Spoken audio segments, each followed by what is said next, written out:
We're up to mitzvah number 99, and today we're going to do mitzvah number 99 and 100 and 101.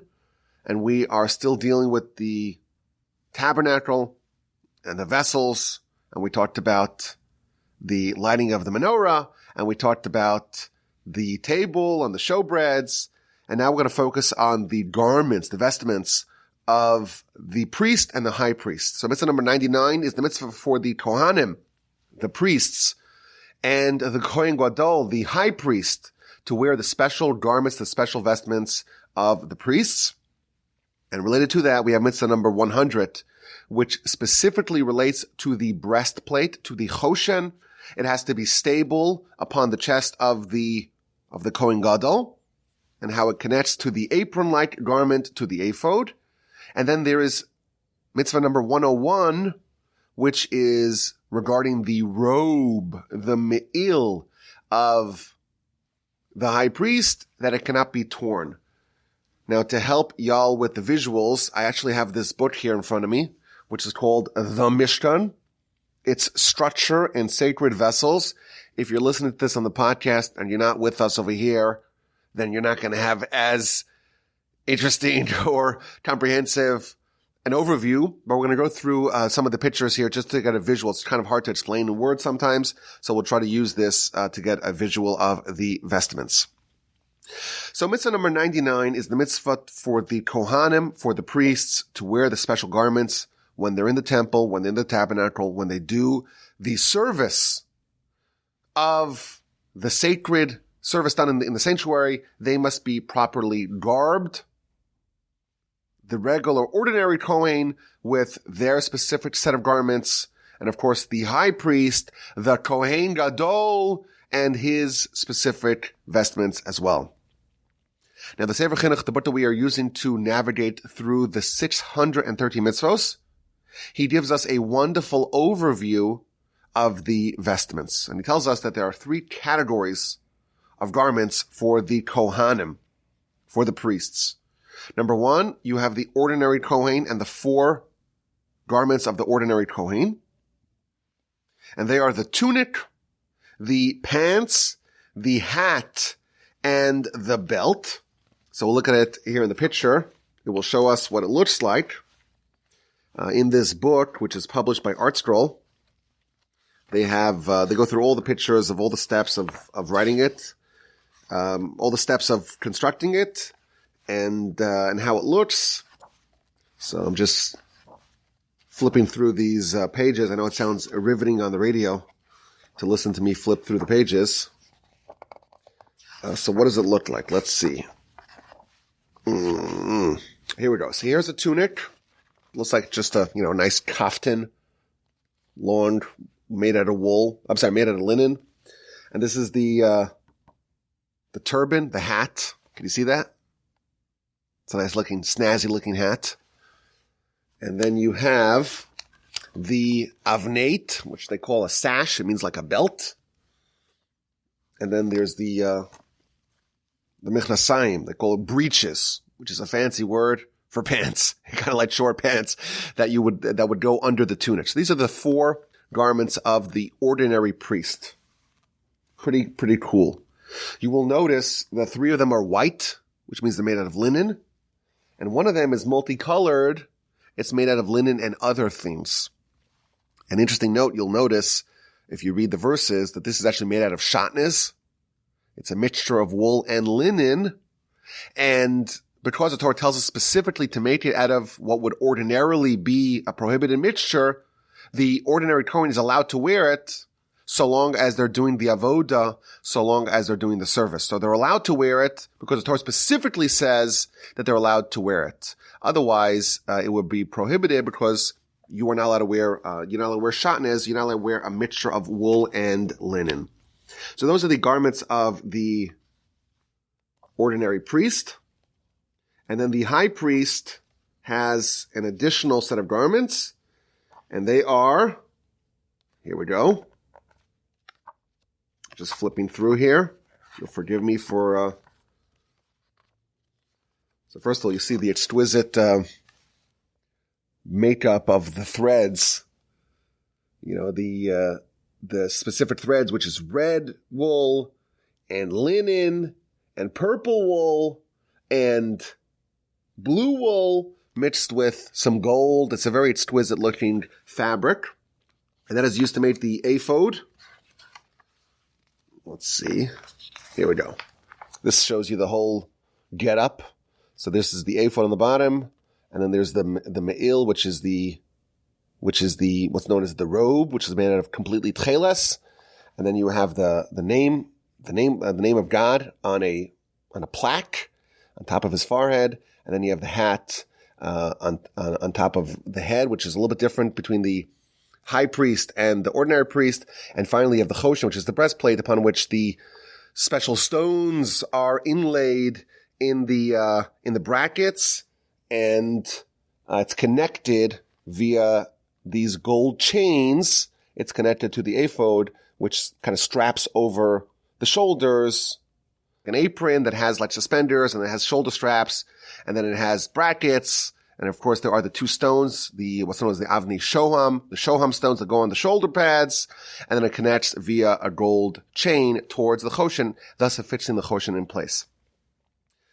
So that's kind of the basic layout of the garments, the 8 garments of the high priest. It's the 4 garments of the ordinary priest. It's the 4 garments of the ordinary priest plus the additional garments, the gold garments of the high priest. I did find this very interesting that the special hat of the Kohen Gadol was actually a turban. It was some, a cloth fabric that you wrapped around the head. And I didn't know this, but it was actually around 30 feet long. If you unwrapped that cloth, and it was just wrapped around and around and around and around, and until it became like a turban. But to me, that was really interesting. It's 16 amos. An amma is almost think of it simply as 2 feet. So it's 16 amos. It's around 30 feet of fabric that is wrapped around the head of the Kohen Gadol, and thus making that turban, that hat. Now, the 4 special gold garments of the high priest are never worn into the Holy of Holies. The Talmud tells us that gold is a problem, especially for Aaron, because gold sometimes evokes the golden calf. And therefore, on Yom Kippur, when the high priest goes into the Holy of Holies once a year, he does not wear the 4 gold vestments, because you don't want to have a prosecuting force when he's trying to be an advocate.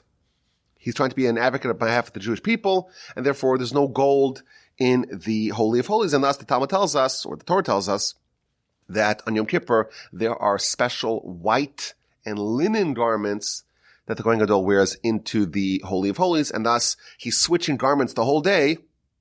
Every time he walks into the Holy of Holies, he swaps out the gold garments for the white garments. He leaves the Holy of Holies, which happens several times on Yom Kippur. He leaves the Holy of Holies and he's switched back into the gold garments, because all the work that the Kohen Gadol does outside of the Holy of Holies must be done with the 8 garments of the high priest, including the gold garments. Another interesting thing, and by the way, there's a lot of interesting things in this mitzvah, the garments that the Kohen Gadol wears on Yom Kippur are never reused. You would think that maybe you recycle it, use it. If you're a Kohen Gadol for 5 years, you would just use it every year on Yom Kippur, but they are never reused. Every Yom Kippur, he gets a new set of white garments. And the commentaries explain that Yom Kippur, it's a time where we have all our sins forgiven. The Kohen Gadol, he's the advocate on behalf of the Jewish people, and he beseeches God for expiation, and in fact, all our sins are forgiven. And the forgiveness is so total that we assume that we'll never have any more blemishes. We'll never have any more sins. And therefore, to kind of reinforce that, the garments that he used are put away as if to say we'll never need that again. There's even a tradition in certain communities that the special prayer book that we use on Tisha B'Av, we mourn the temple and the downfall of the Jewish Commonwealth. And we mourn it. And we hope that the following year we'll have a temple, we'll have the reestablishment of Jewish hegemony, and we won't need to mourn.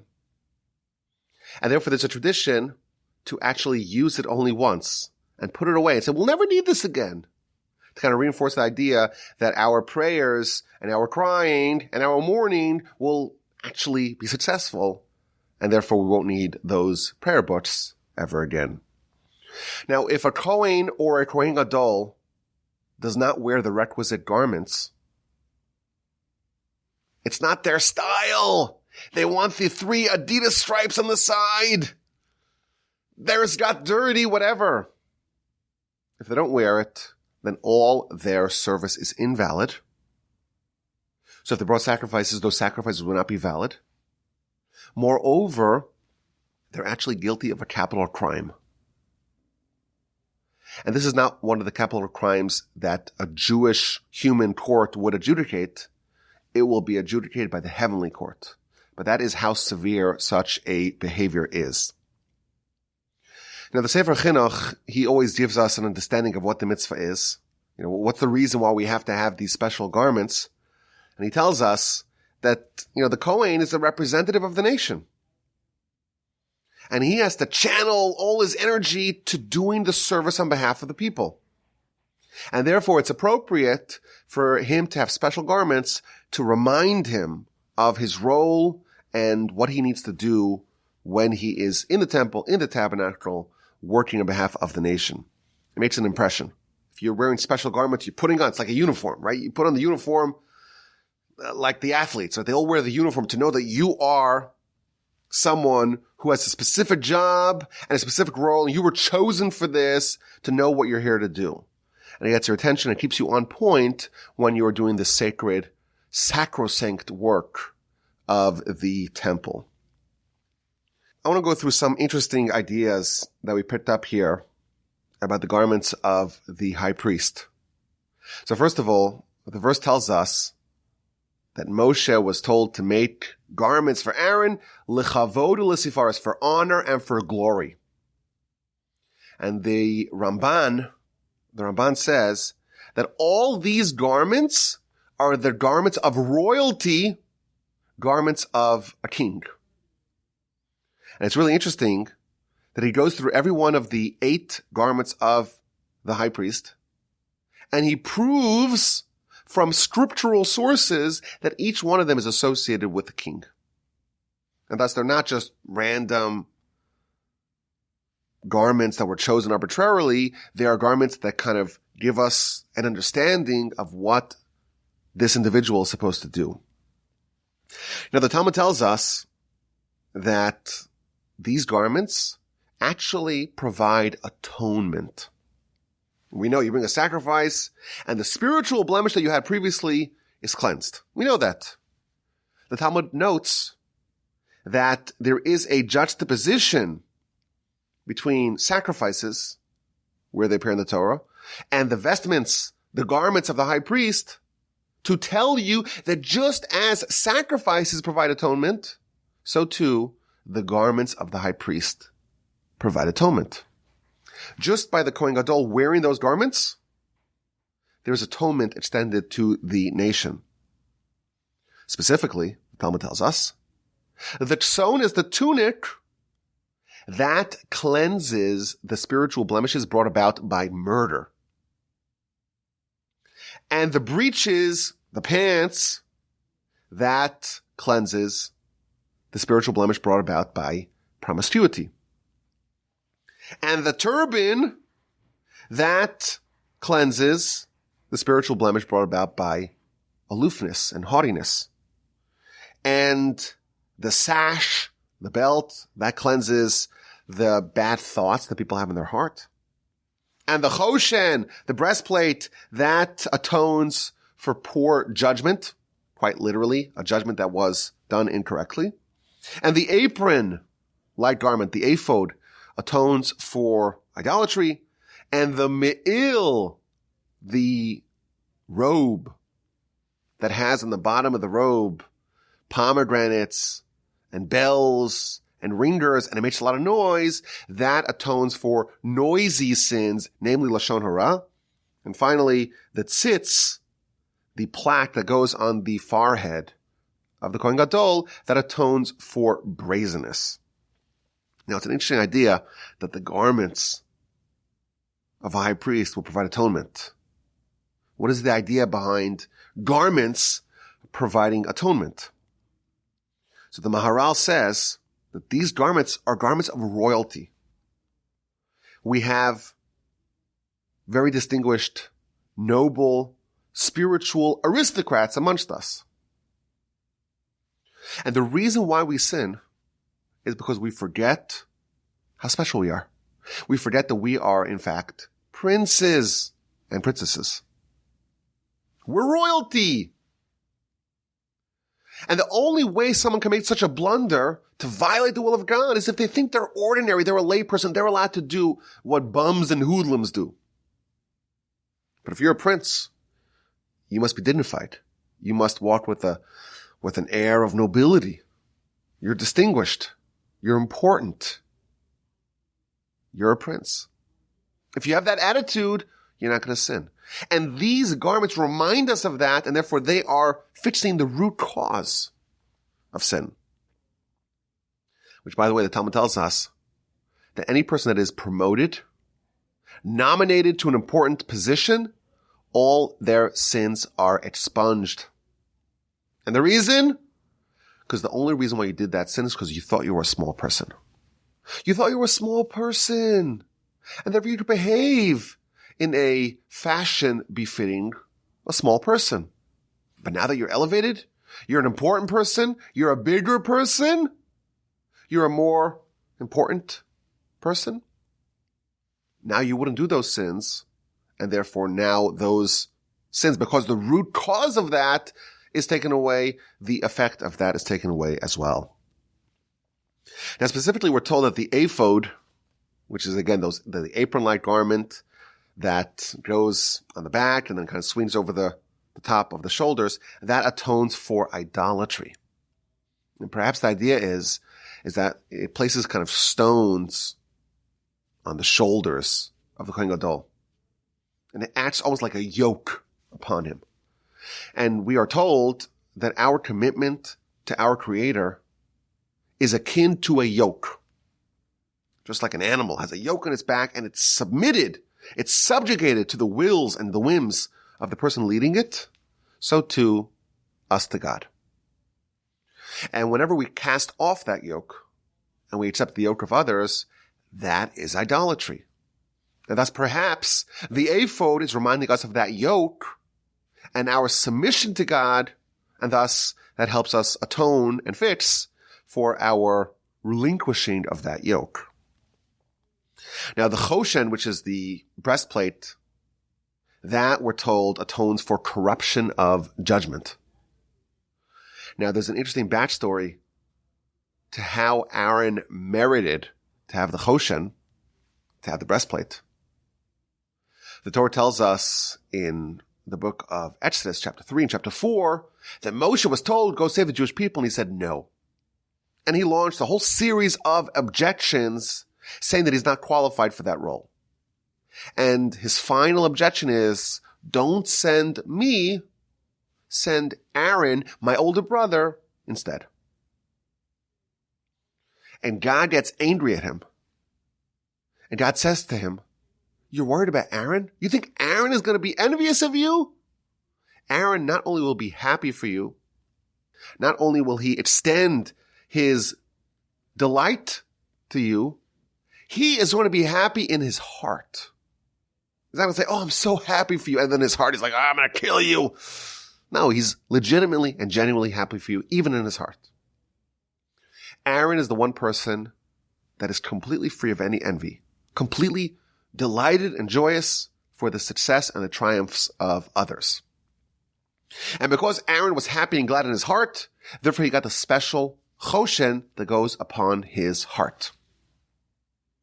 And the Talmud tells us that this atones for corruption of judgment. What does a righteous judge look like? Someone like Aaron, who genuinely cares about every person and genuinely wants to see other people succeed. When the Kohen Gadol wears this special garment, really, this adornment to his heart, that is the quality needed, or that invokes the quality needed for righteous judgment. Corruption of judgment happens when people start to get involved and to prefer this candidate or this litigant over the other one. That's where things go wrong. If you're like Aaron and you love everyone and you genuinely want to see the success of other people, then you could be a righteous judge. Now, upon the 12 special stones, the Avnei Miluim, which were inlaid in the golden brackets upon the breastplate, upon that you have etched the names of the 12 tribes. In addition, you have the names of Abraham, Isaac, and Jacob, and the words Shiftei Yeshurun, which means the tribes of God. And thus, if you look at the spelling of the names of the 12 tribes, you have the word Reuven, Reuben. And it's spelled with 5 letters, right? Resh, Aleph, Vav, Avez, and a Nun. On the Choshen, there was an additional letter, the Aleph, which is the Aleph of Abraham. And if you do the math, what you'll end up with is that all 12 of those stones had 6 letters apiece, and it spelled out the names of the 12 tribes, and all the additional available letters, for example, the name Levi, it's only 3 letters. So there were 3 additional letters to help make up the Abram, Isaac, and Jacob, and Shiftei Yeshurun. And thus there was a total of 72 letters, which, as you may or may not know, is a very important number. That is kind of the letters of the name of God, or one of the names of God. And that was the makeup of the letters upon the Choshen. Now, inside the back flap of the Choshen, there was the Urim and the Tumim, which what exactly it means is a discussion amongst the commentators. But simply put, or I would say the consensus, is that it had the writing of the name of God on a parchment. And that would elevate the Choshen into an item used for prophecy. And if there was a question that was submitted, let's say, by the Sanhedrin or by the king or by one of the tribes, it could be extended to the Kohen Gadol, and that question would, using the magic of the Urim and the Tumim, it would illuminate letters on the breastplate. And that would be decrypted and unscrambled and reassembled into the answer. So, for example, the book of Judges starts off with the war against the Philistines, the Canaanites. Which tribe should go first? So the tribe of Judah went first. Yehuda Ya'aleh. Judah will ascend. How did they know that? They asked the Kohen Gadol via the Urim and the Tumim and the letters for Yehuda Ya'aleh, Judah will ascend, illuminated. Now it's interesting that there were 2 parts of this. There were the Urim, which means the lights, the illumination of the letters, and the Tumim, which is the way to unscramble them. And thus, if you have a bunch of letters, you could assemble them into different words. And that was part of the prophecy of the Kohen Gadol, to know exactly how to assemble those letters to provide the answer. So an example of this is the episode of Hannah. Hannah went to pray in the temple, which was then in Shiloh, right? And the high priest, which is Eli, he thought she was drunk. How did he think she was drunk? Because that's what the letters of the Choshen illuminated to make him think. But really, he unscrambled it and reassembled it in the wrong way. And I've heard various versions of this. Either he read it as she kora, which means she's a drunk. Those same letters can be reassembled into kishera, she is righteous. Or kisara, she is like Sarah.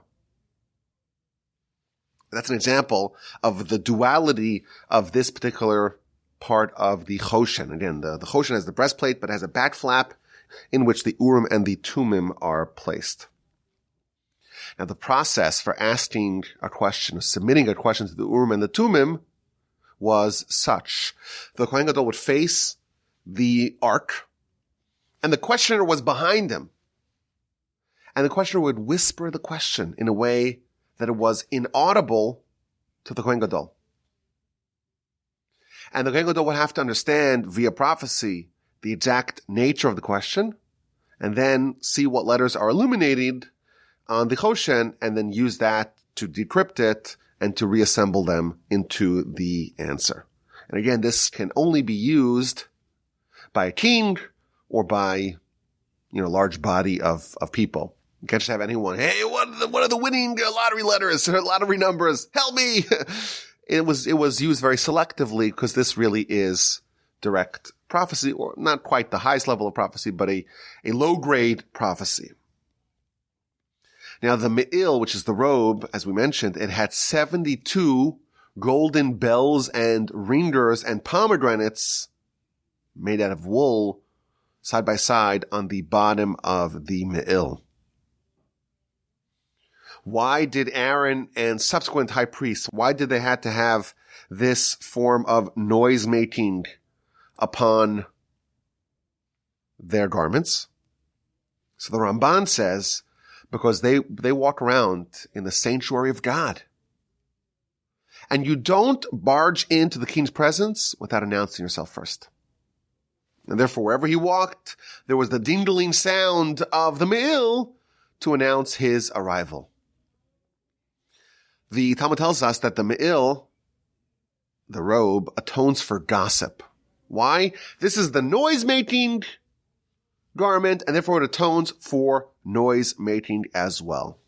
Now, you can even add that Aaron is the one to do that. The root of gossip, when you say bad things about other people, that reveals that you have bad feelings towards other people.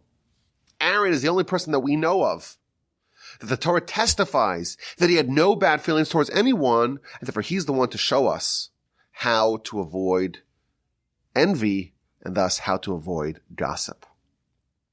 So that's mitzvah number 99. We went through some of the vestments, some of the garments of the Kohen Gadol, and this is a mitzvah for us to have this amongst our nation. We have a temple, we have a tabernacle, and there's a high priest. He has to be garbed in the specific garments outlined over here in the Torah, and the minor priests, the ordinary Kohanim, they too must follow that protocol. And then we have mitzvah number 100, and that is that the Choshen has to be affixed to the ephod, and they're connected, as we mentioned, with a gold chain. And then finally, mitzvah number 101 relates to the me'il, which is the robe. The Torah says about it, it cannot be torn or cut in any way. You can't use scissors. You can't rip the hems of the me'il. Now, it's really interesting that there's a standalone mitzvah to not rip or tear the robe. And the commentaries tell us that there is a lesson to it. And that is that the robe, as we mentioned earlier, it deals with speech. It has those sounds on the bottom, and it atones for gossip. And it's a lesson and a reminder for us that our mouth also should not be ripped and torn. Don't open up your mouth to say things that are inappropriate. And certainly the Kohen Gadol, who is embodying the spiritual representation of our people, and he is trying to seek atonement and forgiveness, he must always remember that the me'il corresponds to the mouth. be very, very careful when you want to open it up, when you want to rip open your mouth. Be very careful. You don't rip and tear the robe. And that should remind you to never rip or tear your mouth, to open it needlessly, unnecessarily, or to say things that are problematic.